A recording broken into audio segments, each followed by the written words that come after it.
You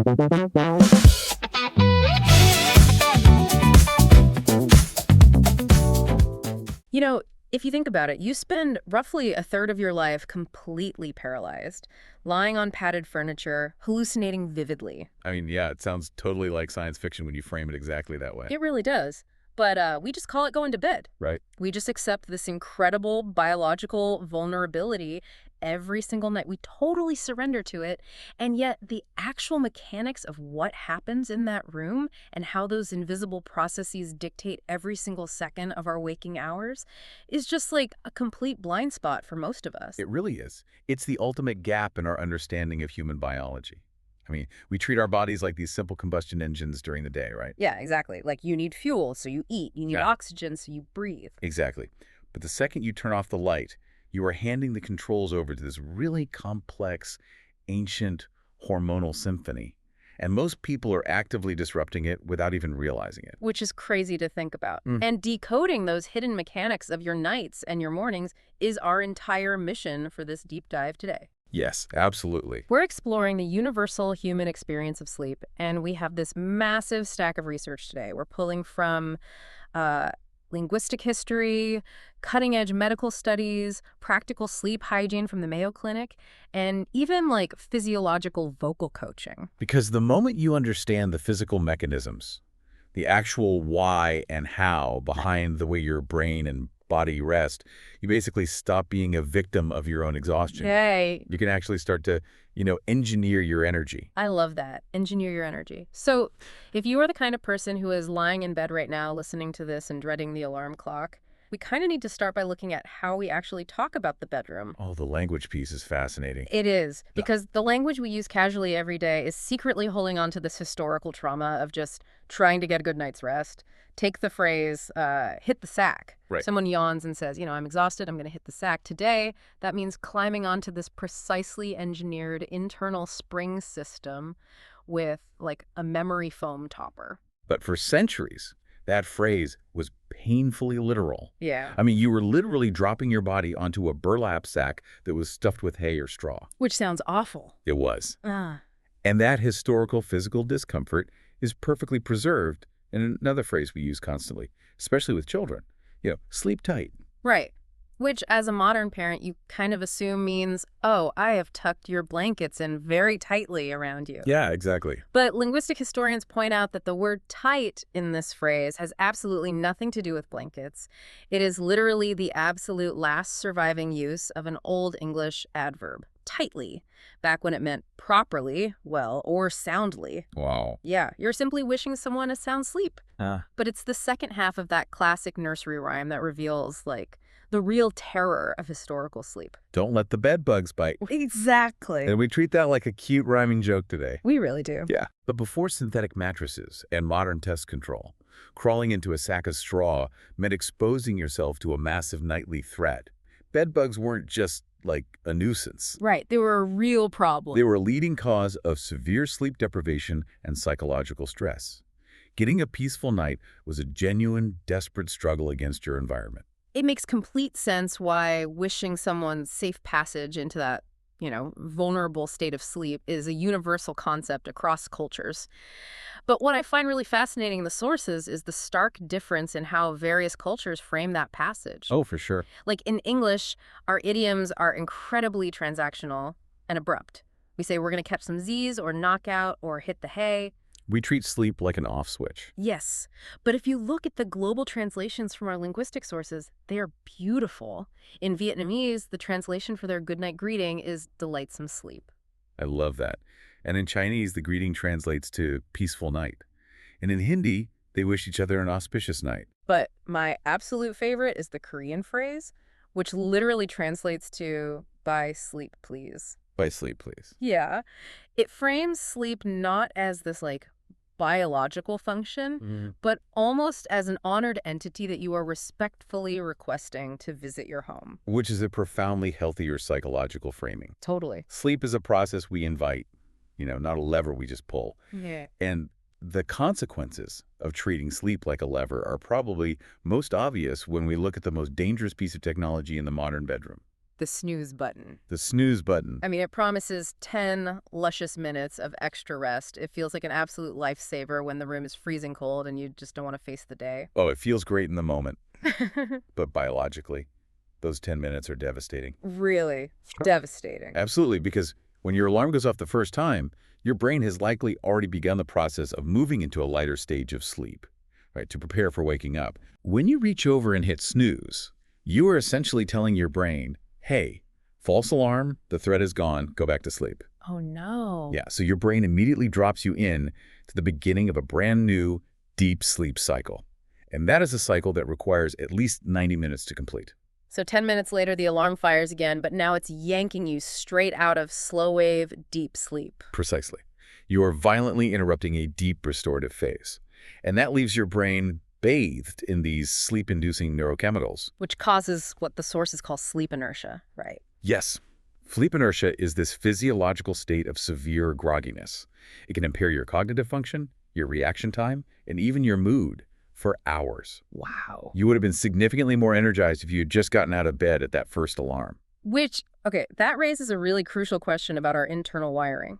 Because why are some people perfectly capable of leaping out of bed at 6 a.m., totally immune to the lure of the snooze button, while other people feel like their brain doesn't even turn on until like 10 p.m.? Right, the early birds versus the night owls. Yeah. This is all driven by your internal clock, your circadian rhythm. It's basically this invisible biological metronome ticking inside your brain, and it dictates your energy levels. Okay, but I am going to call foul on this for a second. Is being a night owl a genuine biological reality? Because I know plenty of people who claim to be night owls, but in reality, they just drink an espresso at 4 p.m., doom scroll on their phones for hours, and then use their chronotype as a convenient excuse to stay up eating pizza until 2 a.m. Look, it is incredibly common for people to mask bad habits with the night owl label. Right. But the science from the sleep journals is actually definitive on this. Chronotypes are written into our DNA. Wait, really? It's genetic? It is a genetic reality. It's largely driven by the PAR3 gene, which dictates the precise timing of when your body releases two very specific, highly potent hormones, melatonin and cortisol. Melatonin being the signal for rest and cortisol being the signal for action. Exactly. Melatonin is like the biological conductor of the night. When it floods your system, it actively lowers your core body temperature and alters your brain waves to get you ready for unconsciousness. Okay. And then cortisol is the biological starting gun for the day. It spikes in your bloodstream to release stored glucose, which gives your muscles the immediate energy required to literally stand up and move. Right. So for an early bird, a lark, that cortisol spike naturally aligns with the sunrise. Yes, but for a genetic night owl, their entire hormonal release schedule is shifted hours later into the day.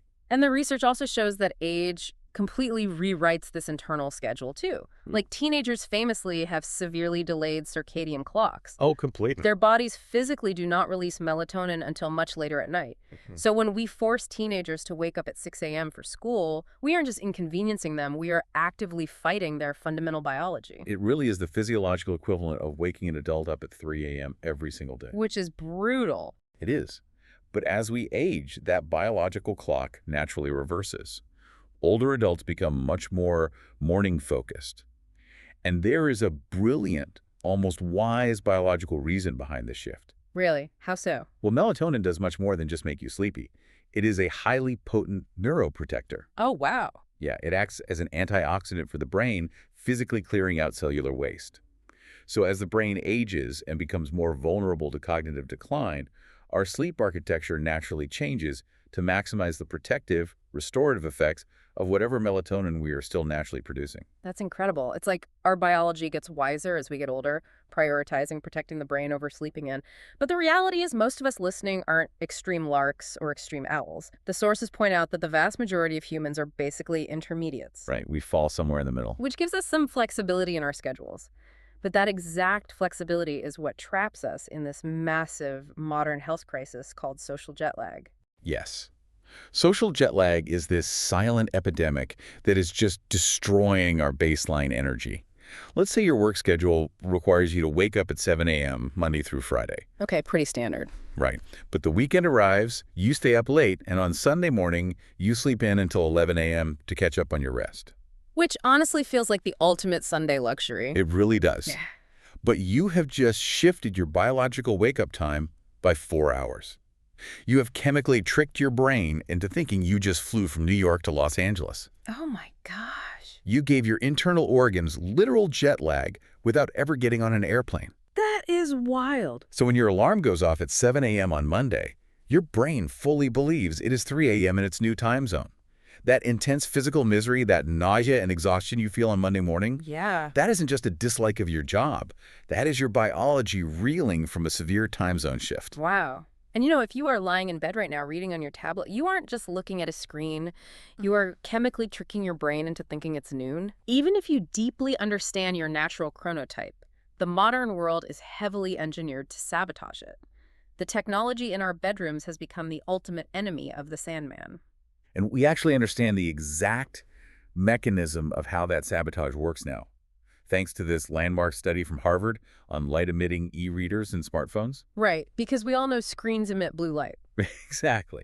But the why really matters here.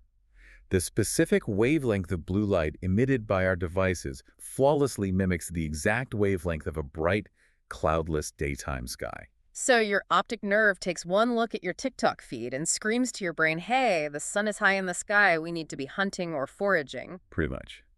That blue light hits the retina, travels directly to the suprachiasmatic nucleus in the brain, and instantly orders the pineal gland to halt all melatonin production. Just shuts it down. Completely. The Harvard study found that users reading on a light-emitting screen took significantly longer to fall asleep compared to reading a physical printed book. Makes sense. But the unseen damage was much worse. The screen readers experienced heavily reduced REM sleep. REM, or rapid eye movement sleep, being the specific phase where our brains process emotional trauma, consolidate the memories of the day, and restore our cognitive function. So you're essentially robbing yourself of your brain's nightly defragmentation process. Exactly.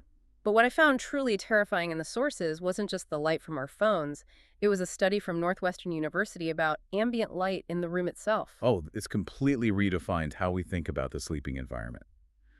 The researchers looked at what happens when people sleep with moderate ambient light, like a street lamp glowing through the blinds or a TV left on mute, or even just a hallway light creeping under the door. But wait, if your eyes are closed, how does ambient light even matter? Because your eyelids are remarkably thin. Even through closed eyelids, your retinas detect that ambient illumination, and your brain registers that light as a potential environmental anomaly or a threat. So it triggers a low-grade fight-or-flight response? Exactly. Your nervous system starts quietly releasing stress hormones, which literally dump glucose into your bloodstream to prepare your muscles to fight or run, even while you are lying perfectly still, completely unconscious. That is insane. Your body is supposed to be resting, but your nervous system is essentially running a low-grade marathon. Yeah. The Northwestern study showed that this ambient light impairs cardiovascular regulation, keeping your heart rate elevated all night. The metabolic impact is staggering. Just having the lights on increases the risk for insulin resistance, diabetes, heart disease, and obesity.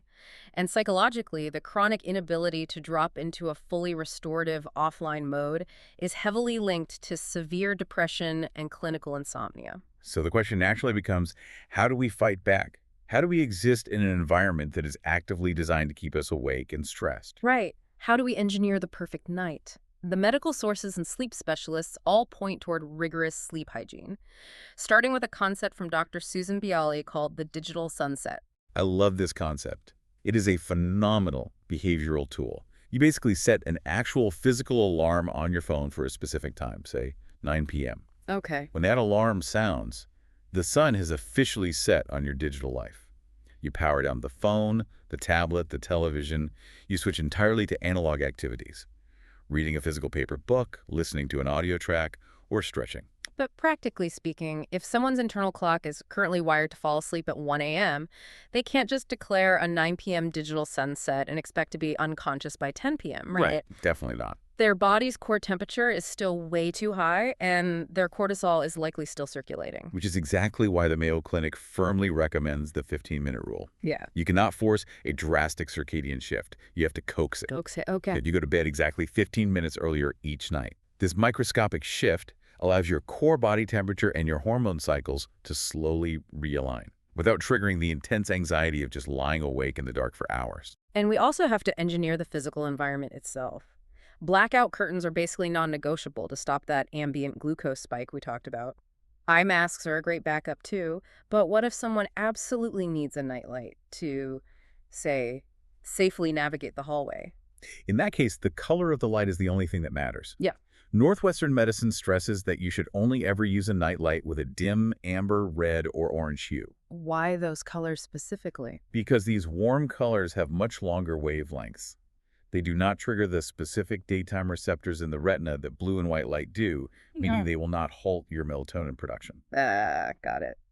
The Mayo Clinic also adds a few other vital physical rules. Keep daytime naps under 1 hour so you don't deplete your sleep drive. Right. And never eat a heavy meal before bed. Because the physical act of digesting food forces your core body temperature to rise, which actively fights the cooling process required for deep sleep. And then there's the psychological hack, the worry journal. Yes, cognitive offloading.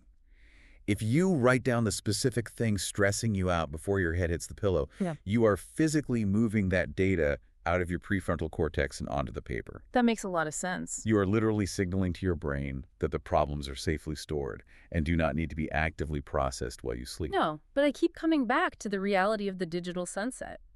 If I put away all my screens, sit in my perfectly dark room with my amber light and my paper book, won't I just be incredibly bored? Probably. Right, without a podcast or a video to distract me, my mind is just going to wander. And that fear of boredom is the exact reason so many people cling to their phones at night. But evolutionary biology tells a completely different story. Boredom is not the enemy of sleep. It is the prerequisite for it. Really?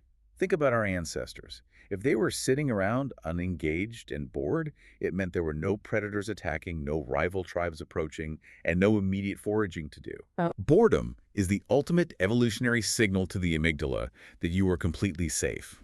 It is the biological green light for sleep. If you are constantly entertained by your phone, your brain assumes there is vital information to process and forces you to stay alert.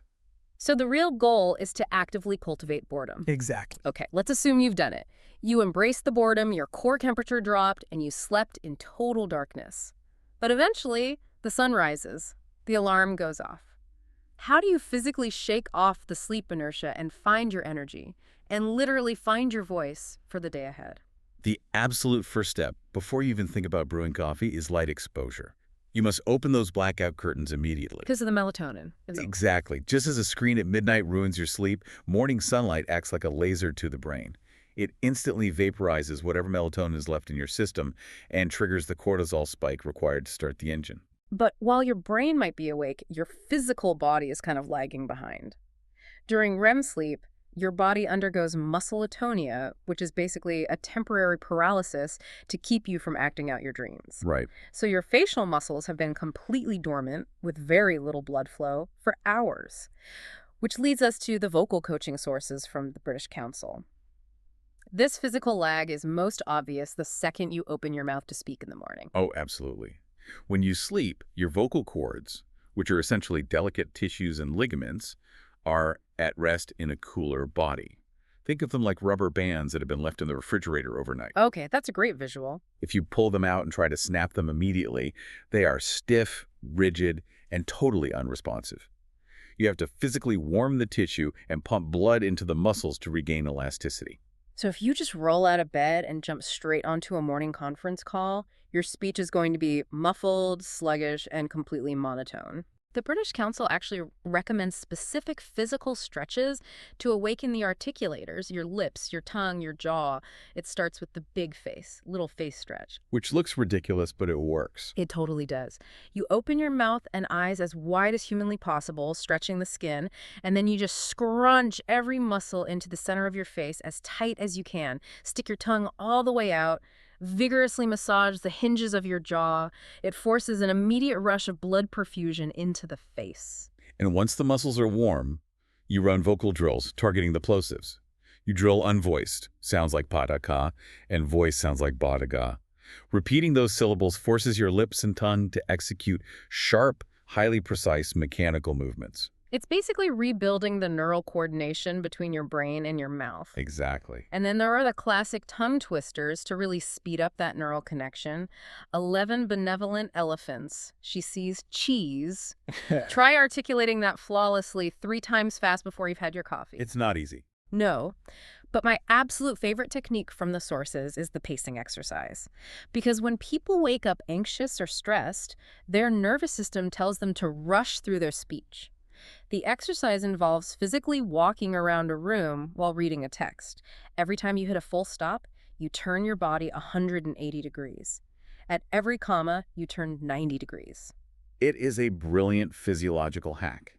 It forces your physical body to acknowledge the punctuation. It breaks the anxiety loop in your brain that makes you rush, slowing your pace and making you sound instantly more authoritative and grounded. And if your diction is still sloppy, you use the prop exercise. You hold a pencil sideways in your mouth, gently between your teeth, and just try to speak clearly around the obstruction. Right, because it creates muscular resistance. Yeah. Your lips and tongue have to work twice as hard to form the vowels and consonants. So when you remove the pencil, your speech is suddenly crystal clear because the muscles are hyper-engaged. It's kind of like a baseball player swinging a heavy-weighted bat before stepping up to the plate. Exactly the same principle. It is honestly incredible how interconnected all of this is. I mean, we started by looking at the historical trauma of sleeping on burlap sacks of straw, praying the bedbugs wouldn't bite. We unpacked the invisible DNA dictating our hormones, and how our aging biology beautifully shifts our internal clocks to protect our brains from cognitive decline. We examined the exact mechanism of how modern screens mimic the noon sky, actively suppressing our pineal glands and raising our resting heart rates. And, we learned how to fight back by engineering the digital sunset, embracing the evolutionary safety of boredom, and using morning sunlight and physical resistance to jumpstart our dormant muscles for the day. The ultimate takeaway from this deep dive is the sheer untapped power you have to hack your own biology. You are not just a passive victim of feeling tired or energetic. By simply curating your light exposure, setting fierce boundaries with your technology, and managing your physical routines, you can completely re-engineer the third of your life you spend unconscious. Which is really the only way to fundamentally transform the two-thirds of your life you spend awake. Totally. But it does leave us with a final, slightly unnerving question to ponder today. If our highly complex, evolutionarily advanced brains can be so easily hijacked by the blue glow of a tiny phone screen, or entirely thrown into a time zone crisis just by sleeping in on a Sunday, Right. what other subtle environmental cues around our homes and our offices are secretly dictating our moods, our stress levels, and our energy entirely without us even noticing? Take a hard look around your room tonight, set that 9 p.m. alarm, and sleep tight.